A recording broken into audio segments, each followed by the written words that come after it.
When the Thunderbolts movie was first announced, I was pretty skeptical.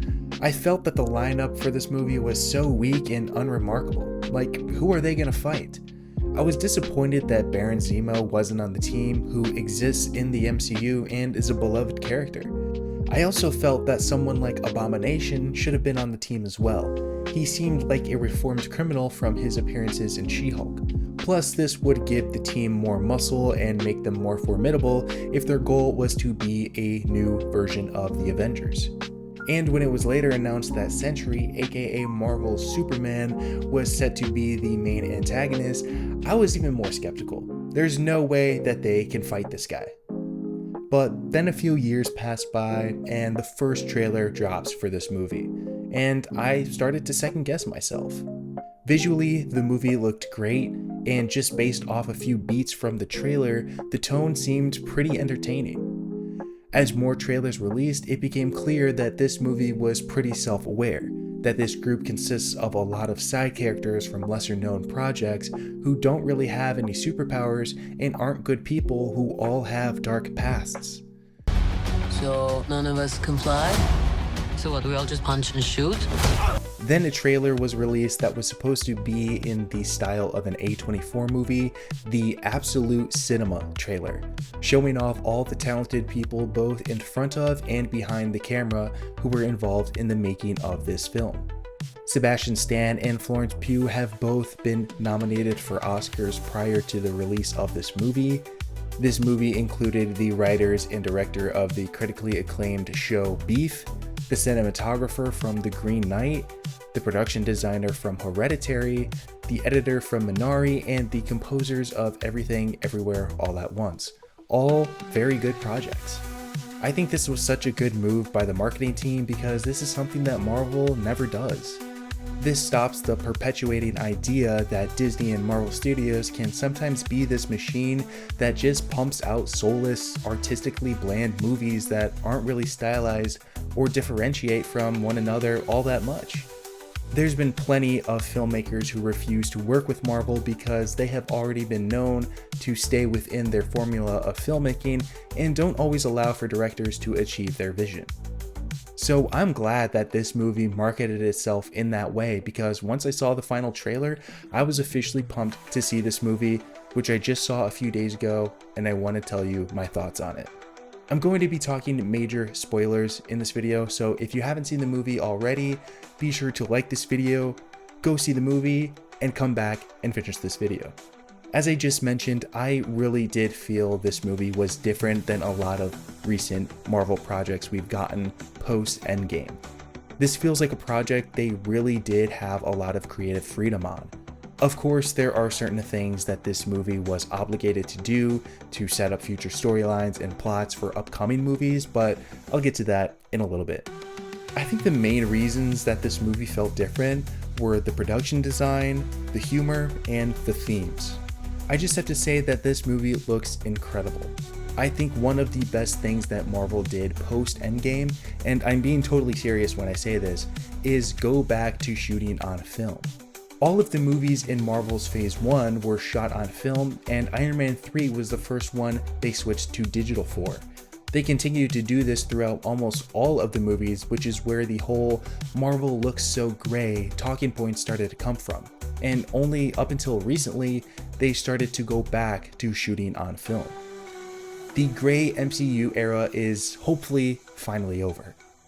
There is a real warmth and vibrancy that you feel from the colors when you shoot on film, and that definitely came across in this movie. There are also so many real sets, locations, and practical effects that were used in this movie. Real explosions, real stunts, and tangible sets all help contribute to the feeling of this movie being more grounded and real. I mean, Florence Pugh really did this jump, which is totally unnecessary, but so cool, and I'm glad that they marketed this.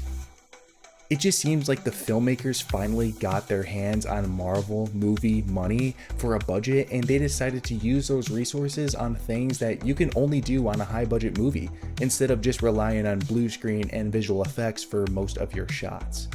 Sure, it also helps that most of your characters don't really have any superpowers, but maybe Marvel can still learn a lesson from this.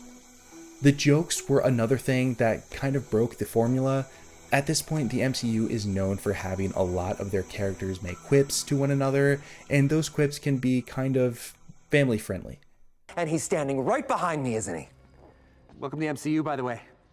You're joining at a bit of a low point. But in the Thunderbolts, there's still a lot of characters who make jokes, but I felt like the humor was a lot more dry and the comedic moments weren't always so obvious.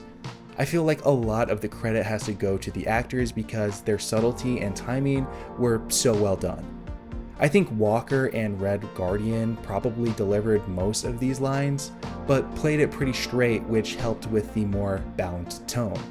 And I really like this because the tone of this movie is a bit darker at times, dealing with heavier subject matter, and these jokes didn't dilute the tone at all, which leads me into my next point about themes.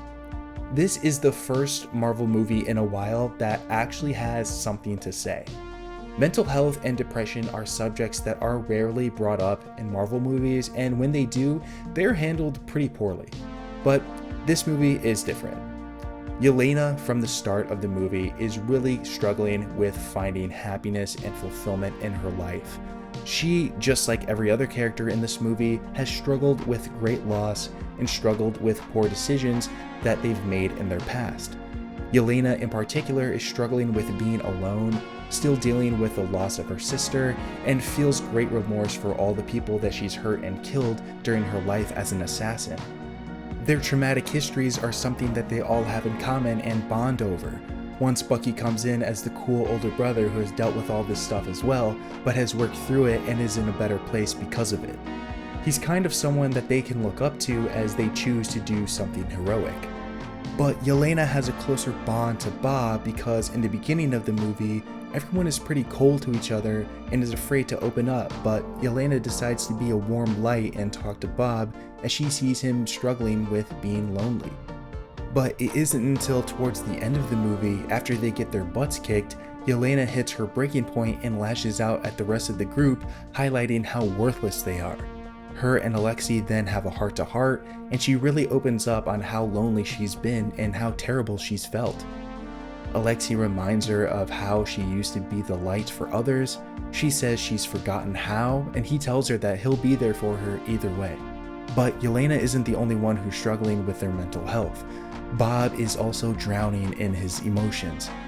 I think Bob, or the Sentry, is really well done in this movie. I actually think he is one of the best adaptations that the MCU has done for a character. I really didn't think we were going to get the full gold and blue suit from the comics. They even dyed his hair blonde, which I was like, okay, I definitely appreciate the commitment to the character. They even made him a former meth addict, which is usually a topic that the MCU tries to shy away from. I was afraid that they were going to nerf him a little too much, but honestly, I think they represented his powers pretty well, and I think that this definitely makes him the most powerful character in the MCU. Not only did they showcase his abilities and just how powerful he is, but it also represented his darker half, the Void, really well. I liked how the Void was considered a totally separate character because it is, but also I enjoyed how the Void tied into the themes of the movie. The Void being a physical manifestation of Bob's trauma, depression, and anger. And the Thunderbolts having to go into the Void, face their demons in order to help Bob and save the city was a really nice emotional finale because let's be honest, that was the only way that they were going to be able to defeat him. And I really enjoyed the plot twist at the end, where Valentina tricks the Thunderbolts into a press conference, taking the credit for them saving the day and making them the new Avengers, finally explaining the asterisks in the title. I think that added a lot for my positive reaction from this movie.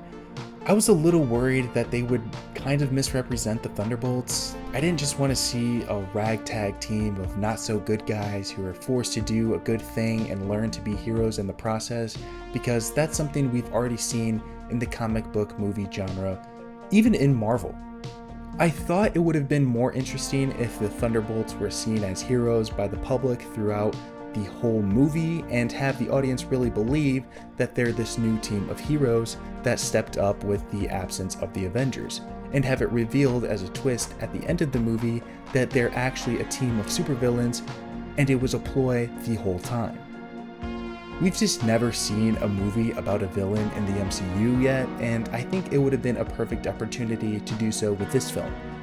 It would have been cool to see a team cross the line that other heroes aren't willing to cross, but I don't know what that line is because the regular Avengers already killed people.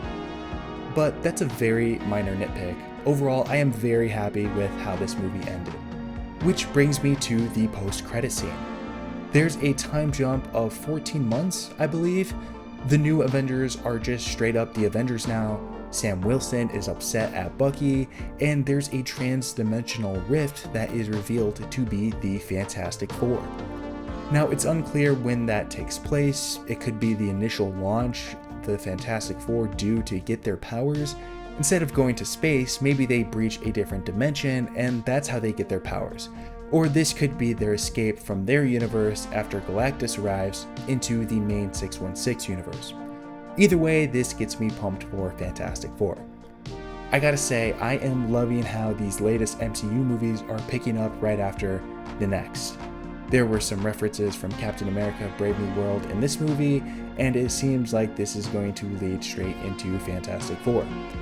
Overall, I really enjoyed this movie. I thought the acting was great, I thought the action sequences were dope, and I loved how each character fit so well into this movie. Critics are saying it's the best MCU movie since Endgame, and I don't know about that, but I do think that this movie and Guardians of the Galaxy 3 are a cut above everything else that we've gotten since Endgame. I highly recommend that you go out and watch this movie, but only if you've been keeping up with the MCU. If you haven't, then you might be pretty lost. Anyway, I think that's going to do it for me in this one. If you made it this far, thank you so much for watching the video. Be sure to give this video a like and make sure you subscribe so you don't miss my next video. Thank you so much for watching, and I'll see you in the next one.